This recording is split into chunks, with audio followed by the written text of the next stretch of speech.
Racial prejudice has long cast a shadow over society, seeping into places meant to nurture and educate, like schools. In a quiet, affluent suburb of North Carolina, where sprawling estates and manicured lawns define the landscape, a young black boy named Marcus Jordan faced this harsh reality. Marcus, the son of basketball legend Michael Jordan, had recently enrolled at Crestwood Academy, an elite private school known for its academic rigor and predominantly white student body. His family's move from Chicago to this serene town was meant to offer a fresh start, but for Marcus, it became a battleground of identity and belonging. The teacher let out a mocking chuckle when Marcus shyly claimed that his father was Michael Jordan, but before anyone could laugh louder, the door swung open and in walked the man himself. Stay with us to find out what happened next. Marcus had only been at Crestwood for a few weeks. Back in Chicago, people knew who he was. His father's name carried weight, a legacy of championships and unmatched athletic prowess.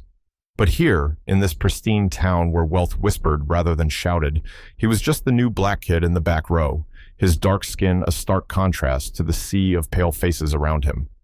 Today, he wore a red hoodie emblazoned with the iconic Jumpman logo, a subtle nod to his heritage. That morning, Mrs. Carter had asked the class to present about their parents' careers for a special assignment. One by one, the students stood and shared. My dad's a lawyer. My mom's a doctor. My dad owns the car dealership on Main Street. Then came Marcus's turn. With a confident step forward and a spark of pride in his eyes, he stood up, clutching a folder to his chest. His voice rang out clear and excited. My dad is a basketball player, he said, beaming. And not just any player, his name is Michael Jordan. The room shifted. There was a pause, a beat, then a ripple first in the form of side glances, then soft murmurs. Parents in the back exchanged puzzled looks.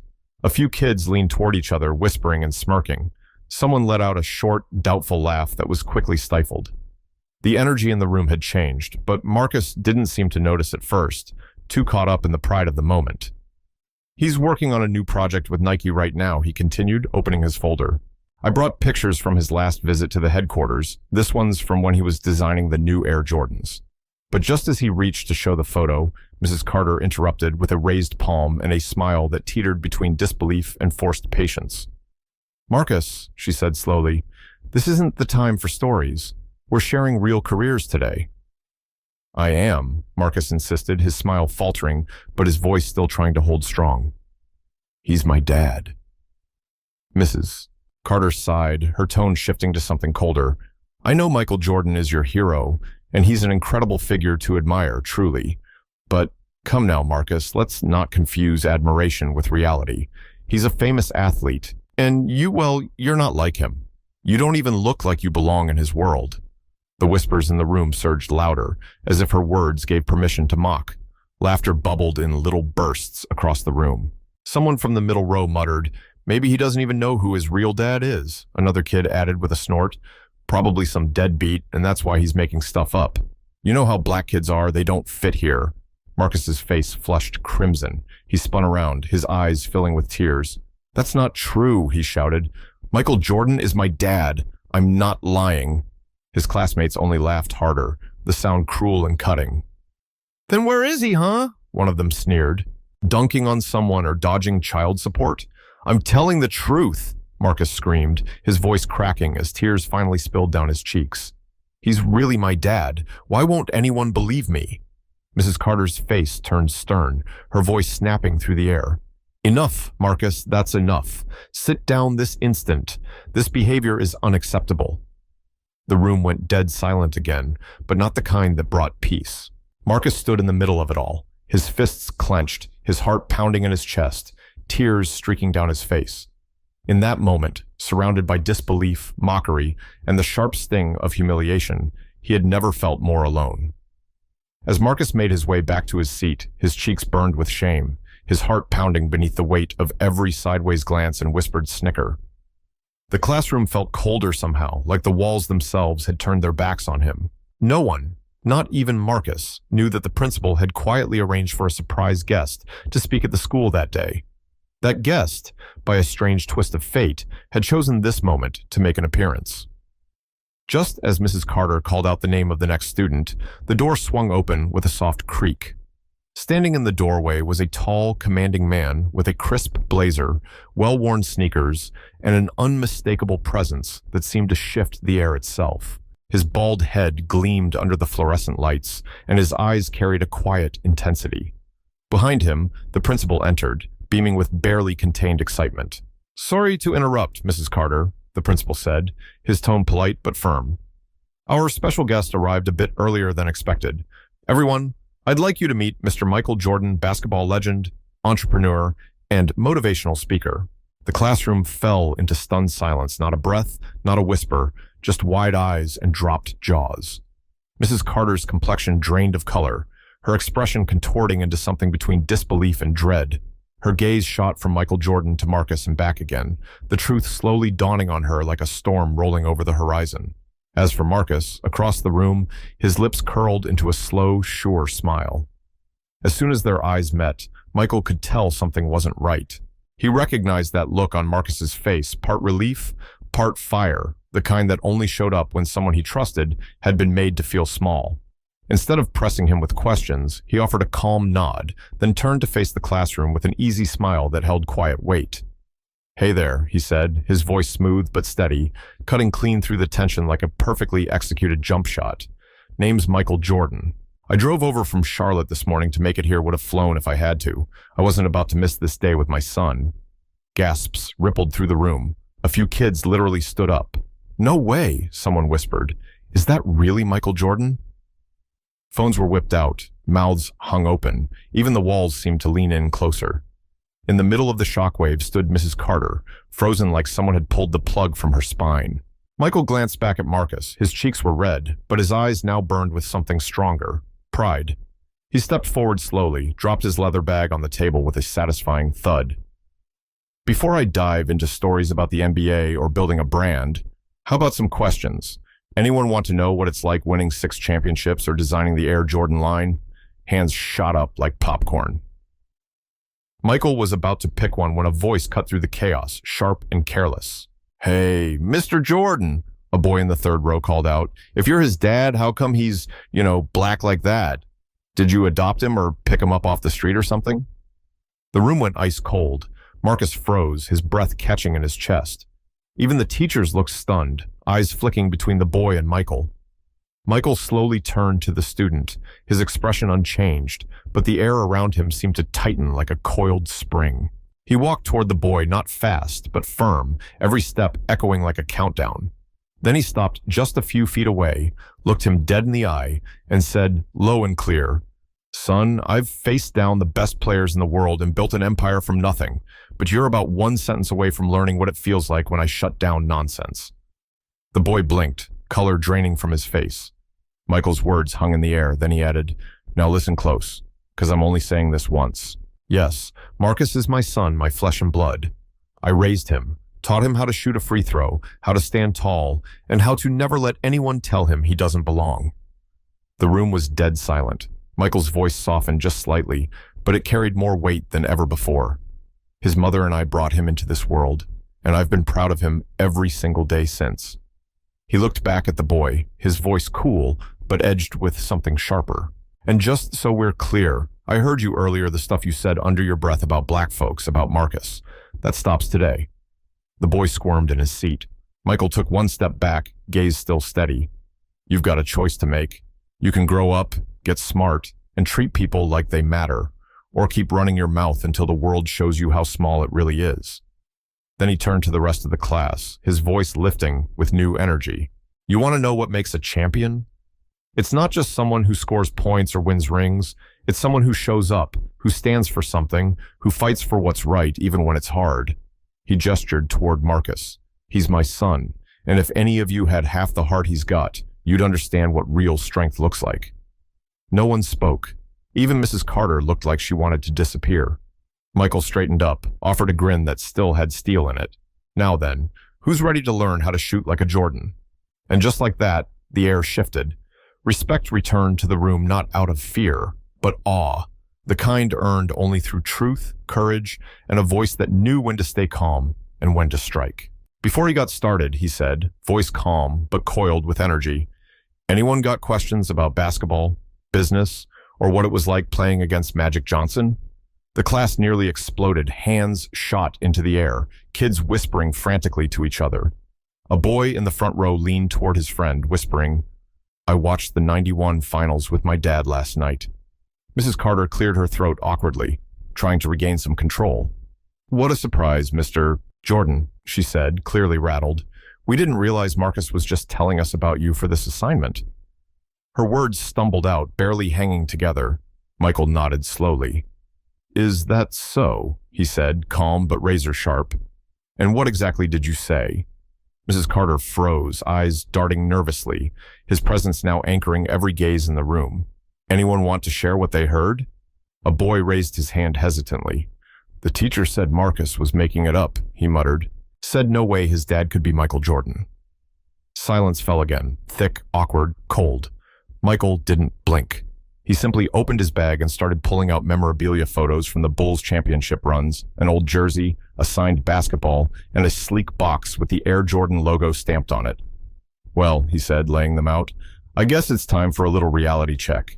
Principal Hayes," he added, glancing toward the door, "if it's all right, I'd like Marcus to help me out today." The principal, now fully caught up in the moment, nodded quickly, throwing a sharp, unmistakable look toward Mrs. Carter. Marcus stood, still a little shaky, but something in his posture had shifted. The kids around him were no longer giggling or whispering, they were in awe. He walked to his dad's side, his chin just a little higher. Two students near the back tried to whisper something, and without turning, Michael said, "Gentlemen, whispering in class is like whispering on the court one wrong word, and the whole play falls apart.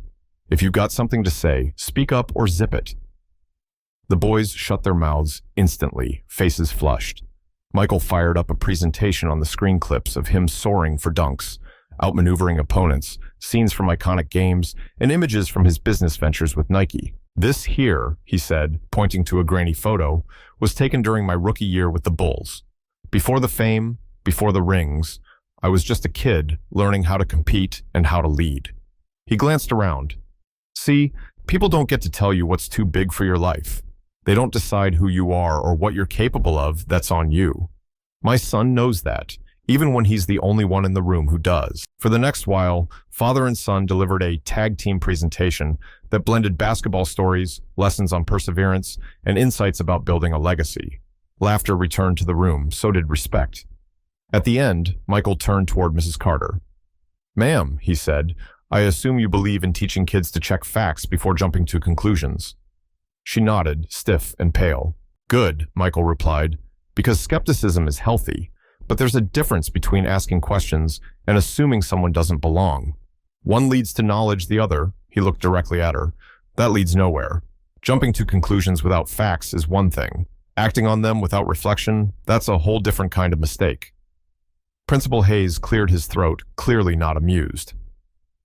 "Mrs. Carter," he said, his voice as crisp as a winter wind, "I think we'll need to have a thorough conversation after class. A private meeting would be best." Then, turning to Michael and Marcus, he added, "Thank you both. I believe everyone here learned something invaluable today, and I'm not just talking about basketball or discipline. Some lessons go far deeper than any textbook." The bell rang, but no one moved. The students remained rooted to their seats, as if reality hadn't quite caught up yet. Michael began to pack his things when a girl near the back, wearing a pink sweater and glasses, raised her hand. "Mr. Jordan?" she asked, barely above a whisper. "I want to play basketball too, but my brother says girls like me don't belong on the court." Michael walked over and crouched down beside her desk, his voice low and firm. "What's your name, sweetheart?" "Emily." "Well, Emily," he said with a calm, steady grin, "your brother's probably right about one thing.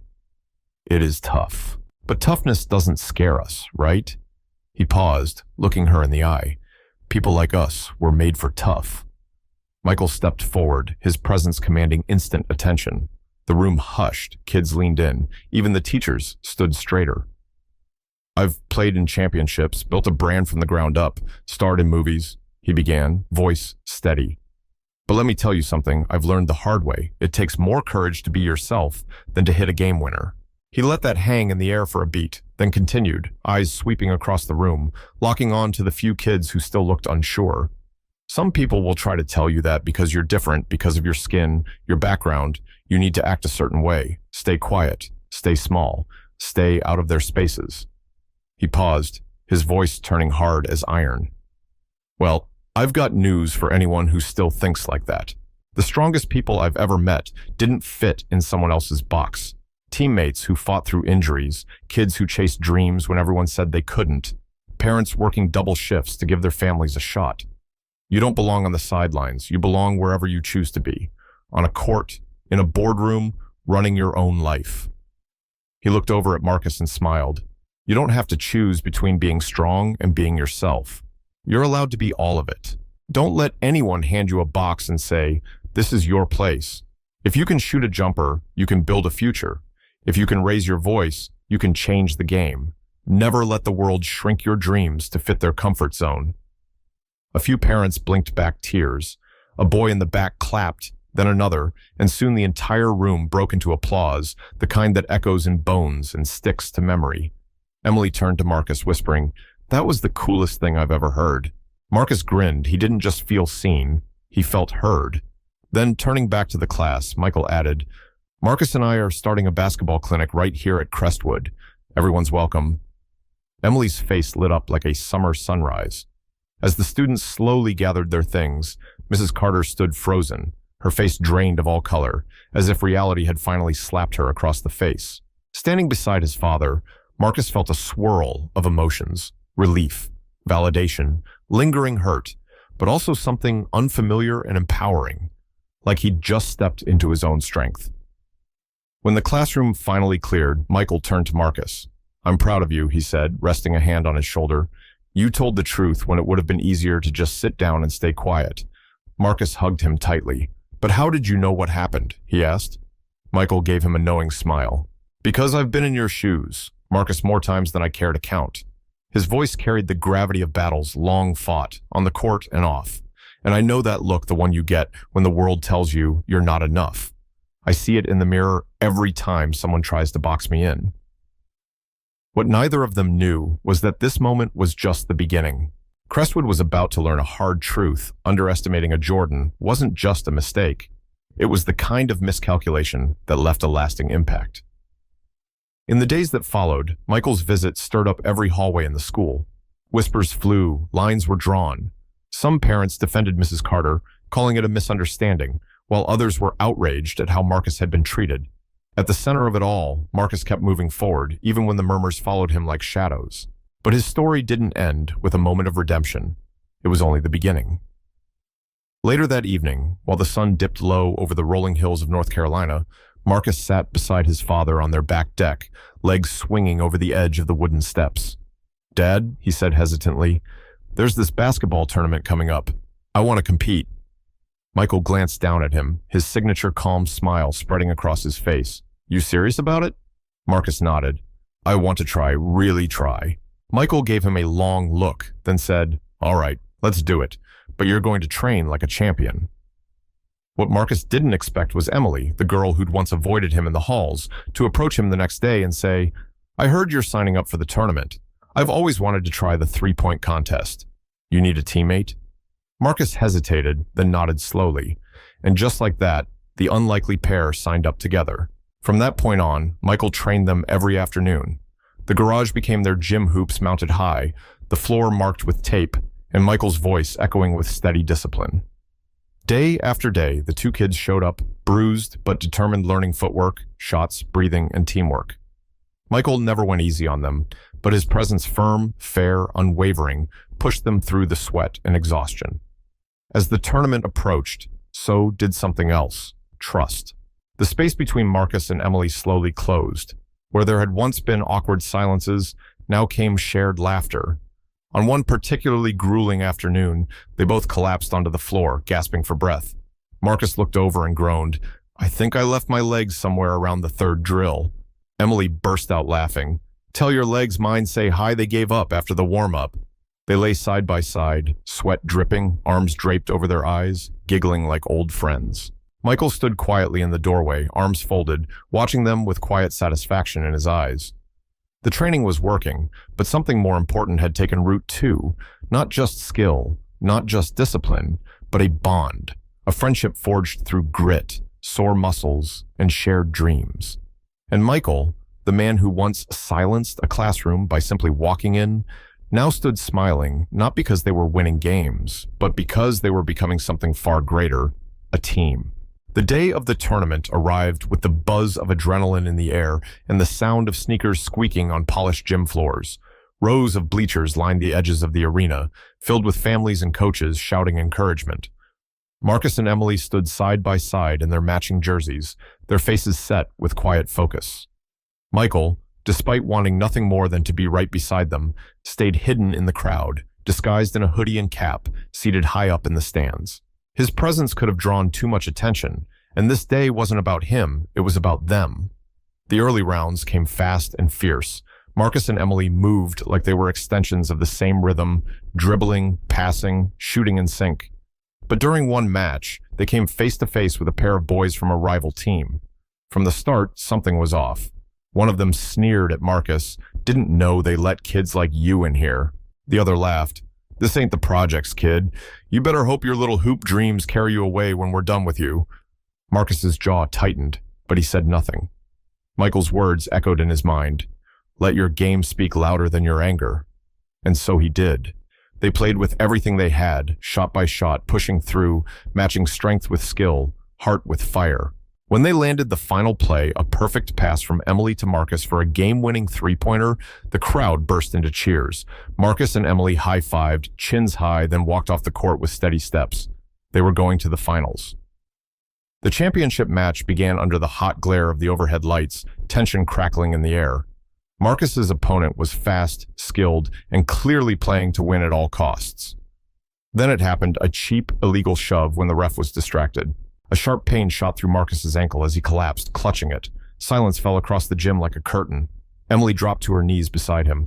"Marcus, your ankle don't move!" But Marcus's eyes were locked on his opponent, his voice barely a whisper, but full of fire. "I'm not going out like this."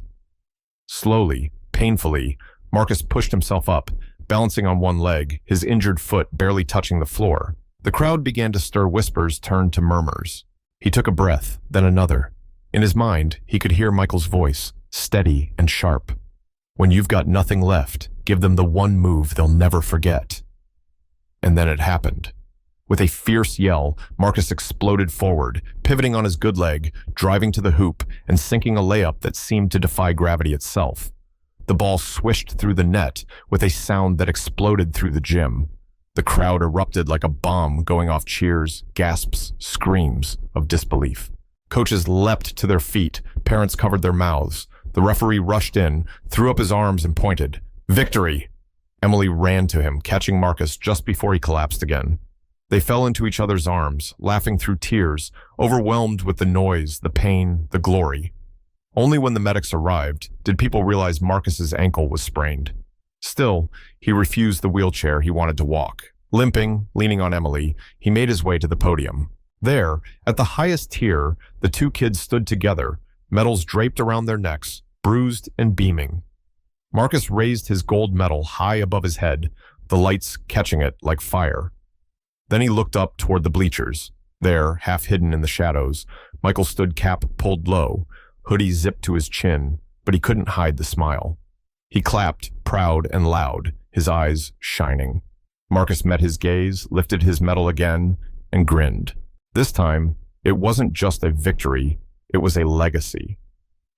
That night, the house was dim and quiet, save for the occasional hum of crickets outside. In the living room, Marcus lay stretched out on the couch, his leg elevated on a stack of pillows, while Michael crouched beside him with an ice pack and a roll of tape.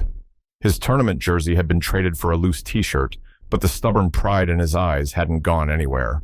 "All right, this is going to sting," Michael muttered, gently pressing the ice against his swollen ankle. "Ow, Dad!" Marcus yelped, squirming. "You said sting, not freeze my soul." Michael chuckled under his breath, shaking his head. "You're lucky it's just your ankle that's sprained and not your head." Then, more quietly, with a fondness he didn't even try to hide, he added, "You little hard-headed champ. What were you thinking going through with that game like that?" Marcus grinned through the pain. "I learned from the best." Michael glanced up at him, brow raised. "Flattery won't stop me from grounding you." "Worth a try," Marcus said with a shrug, then laughed softly. Michael sat back on his heels, studying him for a moment. the lines around his eyes deepening not from anger, but something closer to wonder. His voice dropped to a quiet rumble. You know, you remind me so much of myself, that same fire, that same "don't you dare quit" look in your eyes. I was the toughest competitor I knew, but my heart. Michael looked away for a second, swallowing down emotion. My heart was where all that strength came from. And I promise you, I'm proud of you, Marcus. So damn proud. Marcus blinked, his smile fading into something softer, gentler. You really think so? I know so, Michael said, tapping him gently on the forehead. You didn't just win a game out there today, you showed them who you are. The room settled into silence, warm and full. Marcus leaned back, his eyes beginning to drift closed, exhaustion finally catching up to him. Night, Dad, he mumbled. Michael kissed him on the forehead. Night, champ. Sometime later, when the house had gone still and Marcus's breaths had evened out into sleep, Michael slipped out the back door. The night air was crisp, the grass cool beneath his feet. He stood alone in the yard, head tilted up to the sky. The stars were out in full pinpricks of silver scattered across the darkness like messages only the heart could read. He folded his arms and exhaled slowly, then spoke, low and sure, as if to someone standing right beside him. You should have seen him, man, he said softly. You would have been speechless, strong, brave, stubborn as hell. He's got my fire, but he's got something else too. He's got that kind of light that changes people. The wind rustled gently through the trees, as if listening. Michael's eyes stayed on the stars. I hope you're watching. I hope you saw him shine today. He stood there for a while longer, not needing a reply, just the comfort of the stars above and the weight of a love that never really left. And inside the house, behind that quiet glow of porch light, Marcus slept, gold medal resting on the nightstand, and a world finally beginning to understand who he was becoming. Wow. What a journey, right? This story wasn't just about a boy and a basketball legend. It was about truth, about belonging, about the fire that lives inside us, even when the world tries to put it out. Marcus's story is powerful because it shows us how easy it is to judge someone based on appearances, race, or assumptions, and how deeply wrong that can be. The pain he felt in that classroom, that humiliation, it's something too many kids face every day. But what made the difference was someone who showed up for him. Someone who believed in him even when no one else did. Michael Jordan, yeah, the icon, wasn't just a slam-dunking hero in this story. He was a father, a mentor, a man who knew that real strength isn't about how high you jump, but how fiercely you protect the people you love.